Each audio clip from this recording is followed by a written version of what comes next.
Hey everyone, welcome to the spoilers for Jujutsu Kaisen Chapter 265.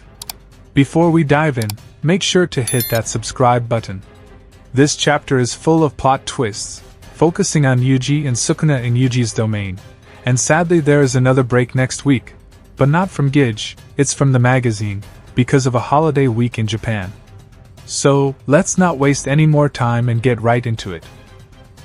As they meander through the bustling city streets, Sukuna starts piecing together what's happening to him. It hits him that he's experiencing one of those super rare moments when Yuji manages to sync up with the sorcerer mid-battle. With a curious yet wary tone, Sukuna shoots a glance at Yuji and asks, "Is this your domain?" Yuji, cool as ever, shakes his head and replies, "Nah, man. Just wanted to have a little chat with you for a bit." The casual vibe of Yuji's response throws Sukuna off for a moment, adding a strange twist to their unexpected connection. "Sukuna, yo, what is this? Is this seriously your domain?" Yuji, shut up, man. I was desperate, so I don't even know what this is. I just kinda threw it together on the fly. Yuji, look, I needed some time to talk to you. It's been chaotic, and there are things we need to discuss. So come on, let's chat for a bit. I know it's not ideal, but we gotta make the best of it. As they wander through the dimly lit underground passage, the atmosphere heavy with an eerie silence, Yuji starts opening up to Sukuna about his childhood, his voice echoing softly off the walls. "I was born in Sendai," Yuji begins, his tone reflective. "But when I was around 6 or 7 years old, we moved and lived around here for a bit. My gramps had some work that brought us back to Sendai eventually, so we packed up and went back. Those times were pretty wild, moving from place to place, trying to get used to new surroundings. But in a way, all that chaos is what shaped me into who I am now. Those memories, good and bad, are a big part of my story." Yuji, I came back here after 10 years to attend my grandpa's friend's funeral. The place hadn't changed all that much, but there was still something off, like the vibe had shifted. It wasn't a drastic drop in population or anything, but you could definitely feel the difference. It got me wondering, if my grandpa had died first, would that guy have even shown up to his funeral? It's strange how people and places shift over time, and how the connections we think are solid can sometimes turn out to be pretty fragile. Sukuna, listening to Yuji's unexpected and somewhat introspective ramble, is left momentarily speechless, taken aback by the depth of his thoughts. "I dropped my slime in the sand here once, so I tried to wash it off in the sink. I was pretty bummed when it all went down the drain. Ended up crying a bit over it. It was just a small thing, but it felt like a big deal at the time." Yuji leads Sukuna to a park where he spent a lot of his childhood. As they walk through the now empty space, Yuji glances around and reflects. "All the play equipment is gone now. It's wild how different it looks. I remember one time when I got my leg stuck in the swing right here. I was a little kid, and I thought I was seriously gonna die. I was freaking out, but looking back, it seems kinda ridiculous. Guess it's just part of growing up, dealing with those silly but memorable moments. Can't really change it now, but it's funny to think about." Yuji spots a flower and says, "Hey, look, it's an asagao." Sukuna rolls his eyes and corrects him. "It's an ajacai, you moron." Yuji, a bit taken aback but trying to keep it light, responds, Yeah, I know it's an ajacai. It was just a careless slip of the tongue." He then shifts his focus and says, "You know, when I moved to Sendai, I started noticing these flowers everywhere around here. It's interesting how certain types of plants end up in specific places. I wonder who actually decides which street trees and flowers get planted where. It seems like a pretty big deal." Yuji pauses for a moment and adds with genuine curiosity, "But honestly, I didn't think you'd be the type to know so much about flowers and their names." When Yuji asks how Sukuna knows about the flowers, Sukuna casually replies, "Probably from Megumi's memories." Yuji's eyes widen as he realizes, "Oh, so you must know about all these places since you were in my body." Sukuna scoffs. "Yeah, well, it's a waste to bother with useless memories. I don't exactly spend my time memorizing every little detail. Most of it's pretty irrelevant to me. Yuji then leads Sukuna to a spot where they can catch some crawfish. He hands Sukuna a net and says, "Here, give it a try." Yuji smirks and adds, "Or is the strongest sorcerer not even able to catch a crawfish?" Sukuna, clearly annoyed by Yuji's taunt, snaps back, "Shut up!" As they each catch a crawfish, a playful argument breaks out about whose is better. Sukuna holds up his catch and says, "Yours is smaller." Yuji counters with a grin, "Yeah, but yours is an American crawfish. Mine's a Japanese one. Mine's rarer." Sukuna raises an eyebrow, unimpressed. "Rarer doesn't always mean better." Yuji and Sukuna continue their banter, each trying to prove their catch is superior. Yuji, with a smirk, says, "This is what Jujutsu Kaisen is all about, huh? Fighting over who caught the better fish."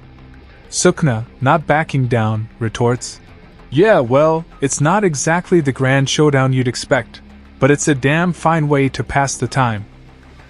Yuji points out a department store and says, "This place opened up when I was about 5.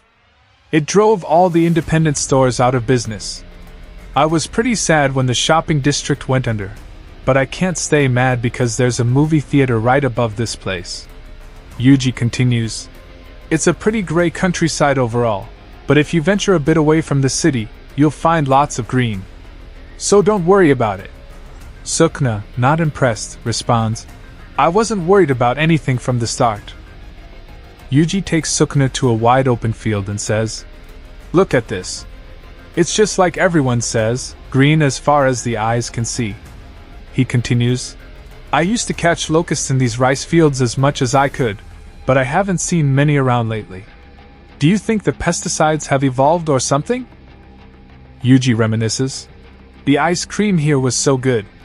I spent all my allowance on it one day, and then I threw up." Sukuna snorts, "So you didn't have much sense back then, huh?" Yuji, shifting gears with a grin, says, "Oh well, let's try some archery now." Yuji looks at the horses and says, "Horses are great.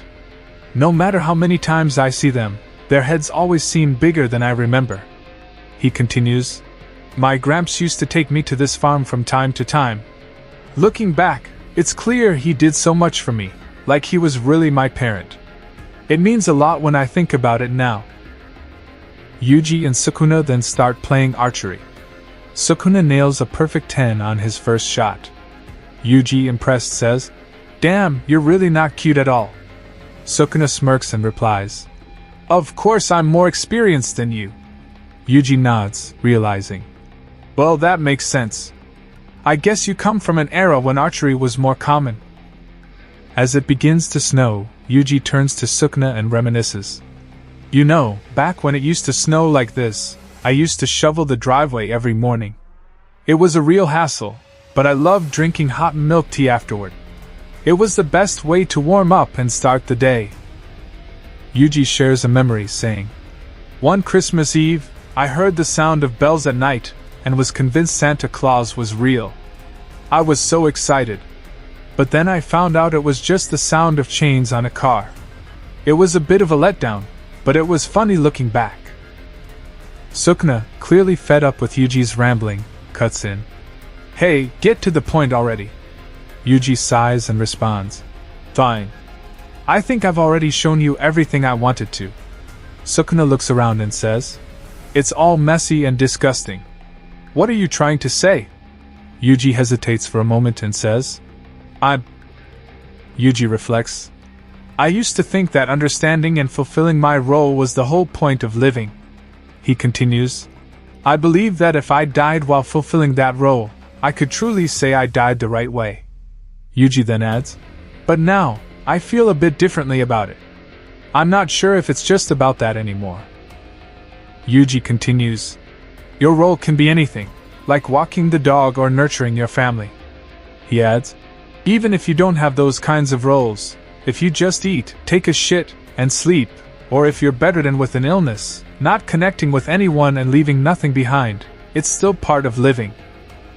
Yuji reflects, "I think the value of a person's life lies in the fragments of memories that float around somewhere. Even if they're smaller than the big memories that shape who we are, they still matter. It's those little moments that can make a life meaningful. Yuji says, "It's not about how you die. What bothers me is when people act as if that value doesn't exist." He then turns to Sukuna and says, "Sukuna, I don't like you." Yuji adds, "But humans aren't tools. It's not like our roles are predetermined from the beginning. We create our own value, no matter what." Yuji adds, "Whether good or bad, you can't really tell if either is truly human.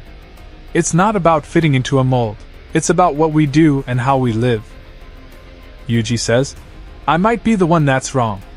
He continues, "That's why I wanted to make sure you knew about the other people you might not find value in, besides yourself." Sukuna simply responds, "I don't feel anything." Sukuna says, "Brat, I understand everything you're trying to say. And even after that, I don't feel anything." He continues, "It's like how you accepted the decline of the city, just saying, well, that's probably the case. So what?" Sukuna suddenly has a realization and says, "Brat, could it be that you..."